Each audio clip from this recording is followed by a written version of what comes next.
Marcelo Odebrecht sai da cadeia em Curitiba e começa a cumprir pena em casa em São Paulo.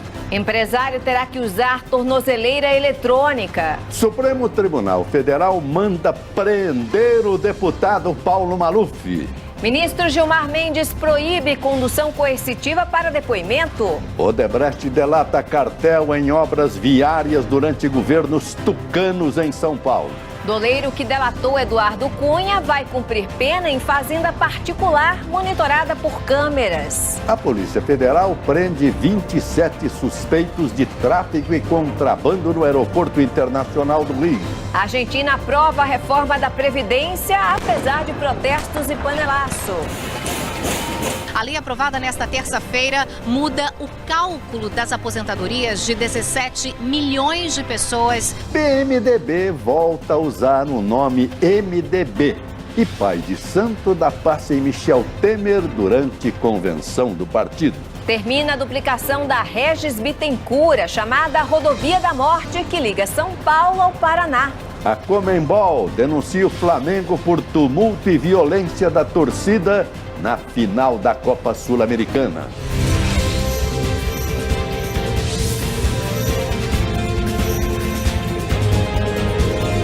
Está no ar o SBT Brasil, com Joseval Peixoto e Raquel Sherazade. Boa noite. Boa noite. Um jovem foi morto após correr de uma abordagem de policiais militares em São Paulo.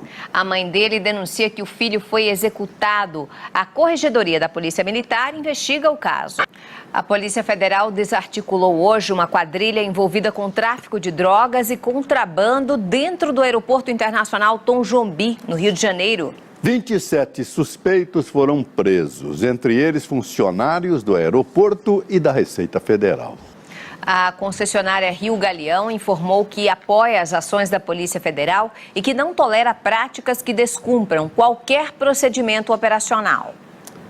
A polícia prendeu hoje um ladrão especializado em roubar casas em bairros nobres de São Paulo.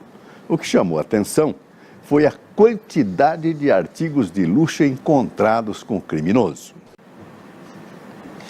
Olha, o Supremo Tribunal Federal determinou a prisão de Paulo Maluf e a perda do mandato de deputado federal.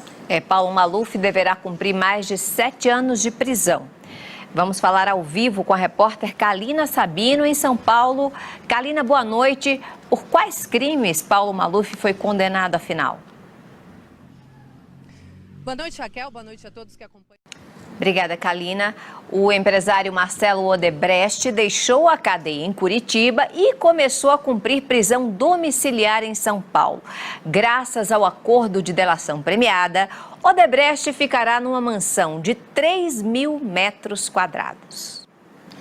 O Brasil tem 4 casos confirmados de febre amarela em humanos desde julho. O caso mais recente é o de um motorista de ônibus que não quis ser vacinado e está internado em Jundiaí, no interior de São Paulo. Uma mariposa que se reproduz no começo do verão está provocando um surto de reações alérgicas em Sapiranga, no Rio Grande do Sul. 200 casos já foram registrados e a prefeitura emitiu um alerta para a população. O último dia de primavera será de chuva em quase todo o país. As pancadas ganham força em Mato Grosso e em São Paulo. Tempo firme só no trecho em amarelo, entre parte do Nordeste e do Sudeste. Tanta instabilidade é provocada por 2 fenômenos. A alta da Bolívia, que faz os ventos no alto da atmosfera girarem no sentido anti-horário e espalhar a umidade da Amazônia pelo oeste e o interior do país. O outro fenômeno é chamado vórtice, em que os ventos fazem um movimento contrário e empurram a umidade para a costa do Nordeste. Essa umidade e o calor provocam as nuvens carregadas. Faz 30 graus em Natal, 32 em Salvador, máximas de 35 no Rio e 31 graus em São Paulo. O ministro Gilmar Mendes, do Supremo Tribunal, proibiu a condução coercitiva de investigados para interrogatório. A decisão é provisória e ainda será analisada pelo plenário da Corte. A Procuradoria-Geral da República não quis se manifestar sobre as críticas do ministro Gilmar Mendes.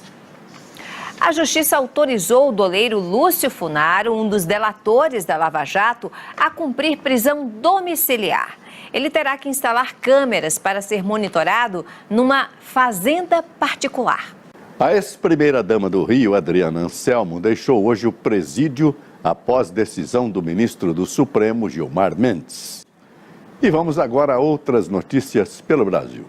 Foi inaugurado hoje o último trecho da obra de duplicação da rodovia Regis Bittencourt, que se arrastava há décadas. Principal ligação entre São Paulo e o Paraná, a BR-116 também é corredor de transporte do Mercosul e ficou conhecida pelos acidentes graves com morte. E você vai ver daqui a pouco, o presidente Michel Temer sugere que mais ricos façam plano de previdência complementar. Apesar de panelaço e protestos, Congresso argentino aprova a reforma da Previdência. A gente volta já já.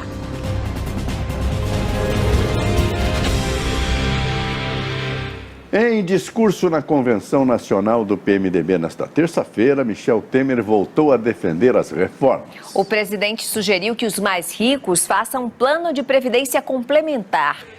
Apesar dos protestos pelas ruas de Buenos Aires, o Congresso argentino aprovou a reforma da Previdência. A votação durou 16 horas.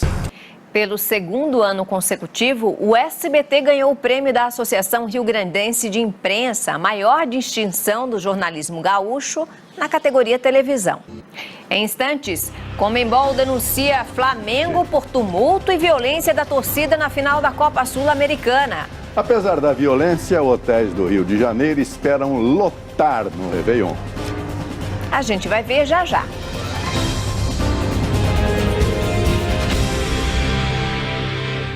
A previsão dos hotéis do Rio de Janeiro é otimista para o Réveillon. A expectativa é que a taxa de ocupação chegue a 95% neste final de ano.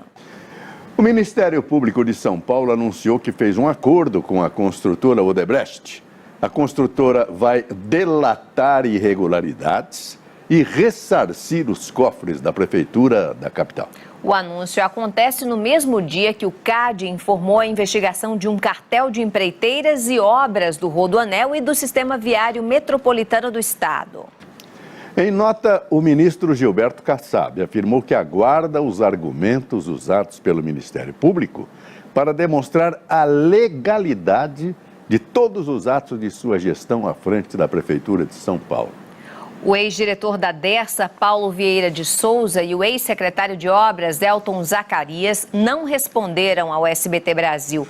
A construtora Odebrecht diz que está colaborando com a Justiça. O PSDB, que governa o estado de São Paulo desde 2004, declarou que é favorável às investigações e à devolução aos cofres públicos dos recursos obtidos irregularmente. A Conmebol denunciou o Flamengo por tumulto e violência da torcida na final da Copa Sul-Americana. Boa noite. Boa noite, Brasil. Tchau.